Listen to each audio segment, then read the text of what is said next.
Hello everyone, welcome to my channel. In this video we are going to learn about the scan disk scheduling algorithm. The scan algorithm is also called as the elevator algorithm. Okay, why means it works as a elevator, right?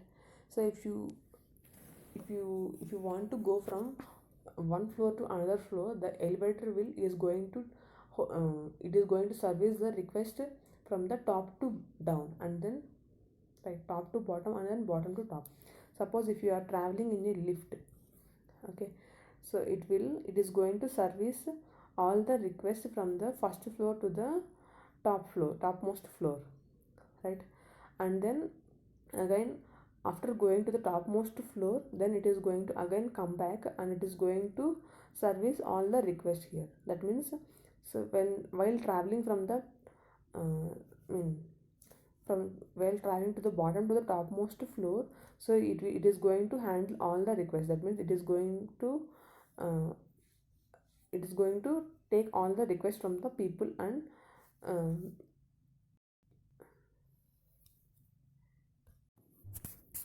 so here it is going to satisfy all the requests from the users from the, so who here if your person want to go to the topmost floor, he can use this elevator, right? So it will work similar to the lift.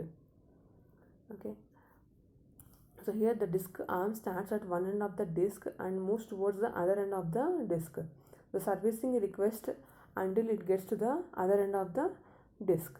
So similar to the elevator, it is going to service the request starting from one end of the disk to the other end of the disk. Okay, and then again, so while traveling from the one end of the disk to another end of the disk, it is going to service all the requests similar to the elevator or the lift. So the head movement is then reversed and the servicing will continue.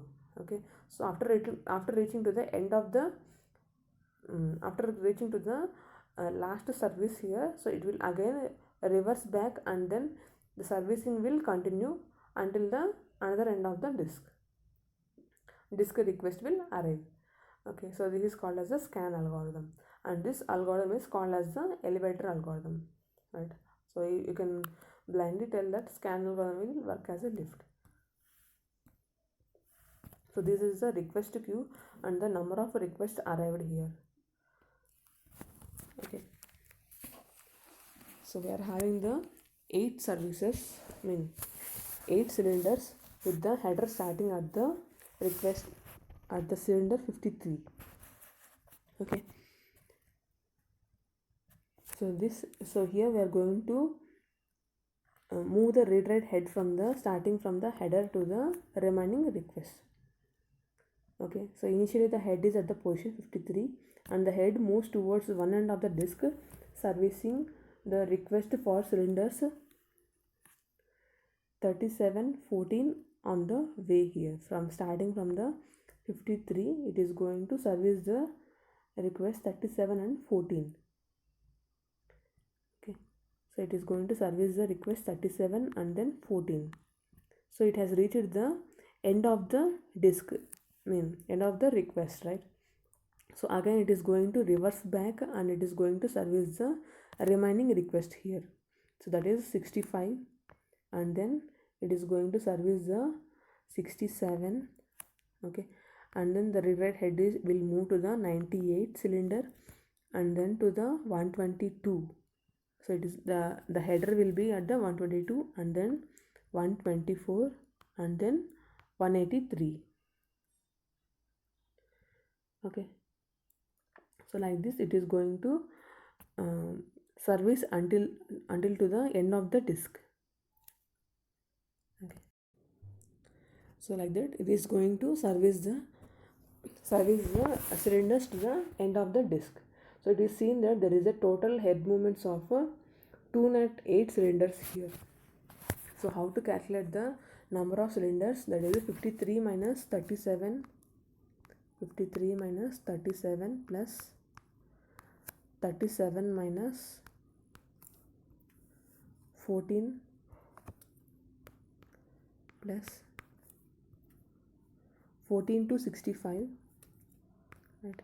14 to 65 plus 65 to 67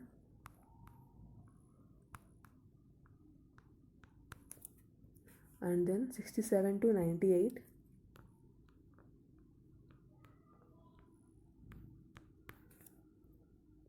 and then 98 to 122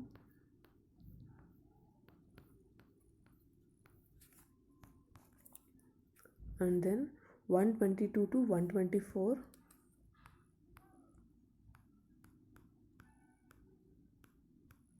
plus 124 to 183.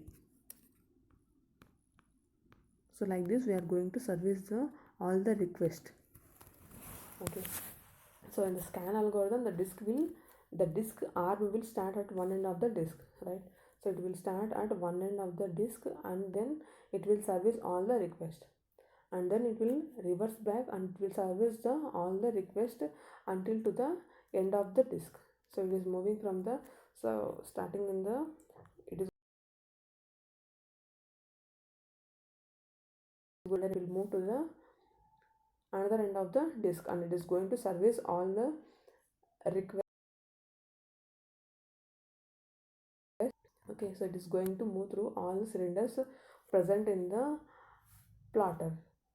Okay, so if we are going to calculate this one, we are going to get the total number of head movements, that is a 208.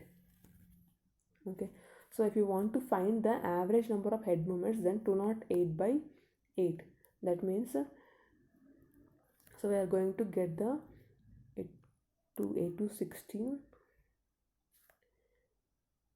6 or 48, so that is a 26 cylinders. So this is the average number of head movements of this algorithm. Okay. So in this algorithm, while the head is returning back after moving to one end, if there are many recently arrived requests close to this end, only after servicing this request the head moves to the other end.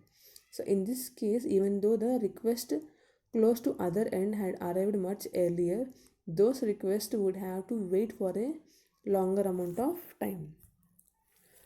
Okay, so here after the 50 so after the header will start from the 53 to the 14 and it will reverse back, right? So after servicing the request, it will reverse back and it will service all the cylinders here.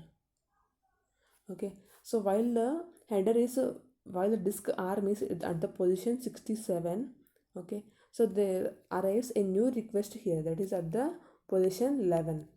Okay, at the position 11 the new request will arrive.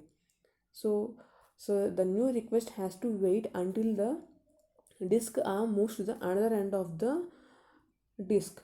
Okay, and after servicing all the requests, then it will again reverse back and it will come to the request 11. Okay, so after servicing all the requests, it will come to the request 11. So that means until the header comes to the the header moves from one end of the disk to the another end of the disk, the request 11 has to wait. Okay, so here it has a longer amount of waiting time. That is the main drawback in the scan algorithm. Okay, so if you compare this algorithm with FCFS, it gives substantial improvement in performance, but it is not better compared to the shortest seek time first scheduling algorithm. So this is about the scan algorithm, and thanks for watching my video. Thank you.